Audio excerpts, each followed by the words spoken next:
Ituango Hydroelectric Project Auxiliary Diversion Gallery GAD blockage. The Ituango Hydroelectric Project construction began in 2009, accomplishing river diversion through the original diversion tunnels in February 2014. The Auxiliary Diversion Gallery GAD has also been in use as part of the diversion system of the Cauca River since September the 20th, 2017. When about 90% of the project construction was complete, program closure of the left and right original diversion tunnels began.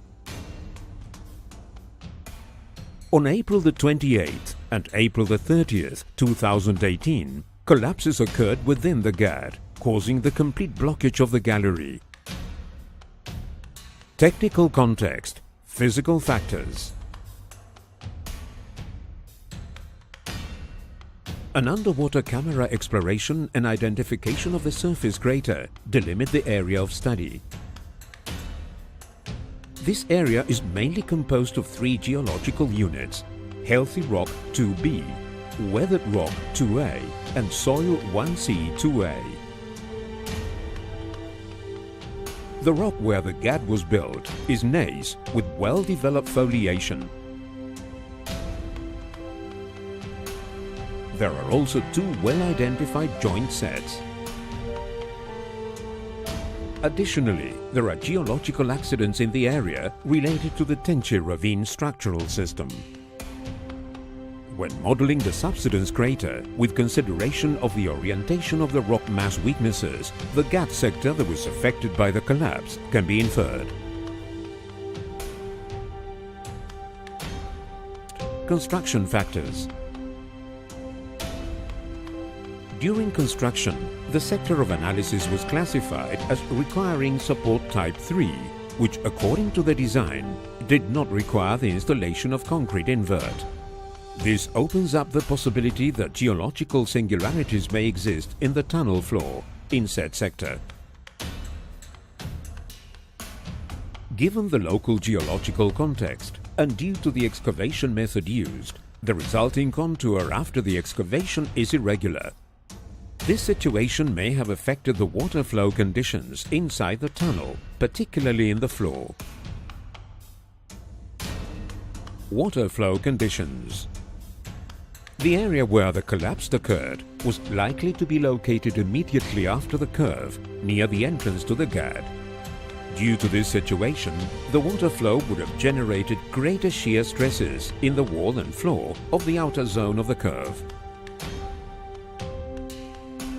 By the end of March 2018, increase in the reservoir level due to hydrological factors caused the GAD to go from free flow to transition flow.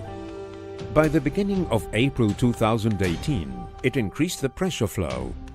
By the end of April 2018, the GAD was operating in transition flow again, and it finally went back to pressure flow shortly before the first collapse. This increase in the reservoir level also caused a rise in the rock mass water table, but at a lower speed than the pressure increase inside the GAD. Due to this, during the first two-thirds of April 2018, the water inside the GAD caused greater pressure directed out of the tunnel than the water table of the rock mass into the tunnel.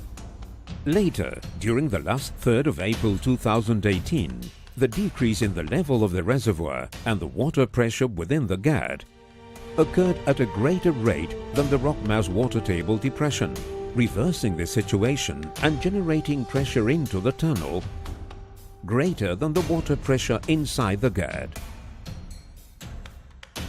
As a result, there were important changes in the relationship between tunnel pressure and rock mass water table pressure. Hypothesis of collapse root cause. In the sector, there are geological singularities called shear zones. These geological singularities would be exposed in the tunnel floor within the analyzed stretch. In some sectors, the filling material of these shear zones is washable and erodible by water flow. The shear is eroded and its filling is dragged by water flow. The removal of the filling at the shear zones causes weak surfaces in the rock that get exposed to the flow. The foliation is well developed, is highly persistent, and has a separation of about 20 centimeters. Since the average rock block weighs 50 kilograms and the flow drag capacity is well above this value, the material is easily removed by the water flow. This causes a progression of the shear zones. Due to the foliation orientation and the greater erosive potential of the water in this section, erosion propagates laterally and vertically from the tunnel to the rock. The predominant geological structures guide the degradation of the gad. At floor level, wedges appear and grow in the right wall, both due to the separation of the foliation structures and the removal of rock blocks. Promoted by water wear, the failure mechanism progresses towards the right wall.